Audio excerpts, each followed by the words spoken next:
Hvad så alle sammen? Velkommen til den her video, hvor vi forklarer lidt om DNA og sådan noget. Ja. Hej, og her der har vi så vores DNA, og den første er cytosin, guanin, som er den her, og de hænger sammen, og så har vi adenin, som selvfølgelig hænger sammen med thyminen. Ja tak, bang. Ja. Og så tænker du nok, hvad er det DNA'et hænger sammen i? Og det vil mig og Emil rigtig gerne forklare lidt om, fordi så de blå sugerør her, de symboliserer den her sukkerbase, og de orange symboliserer fosfaten, som er, og de her to er bundet sammen af hydrogen. Sådan nogle hydrogenbindinger. Ja.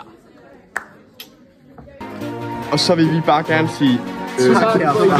Tak herfra. Og fordi tak for du gad lidt at bruge din tid på os. For DNA. Det er fucking fedt. Og autodrop.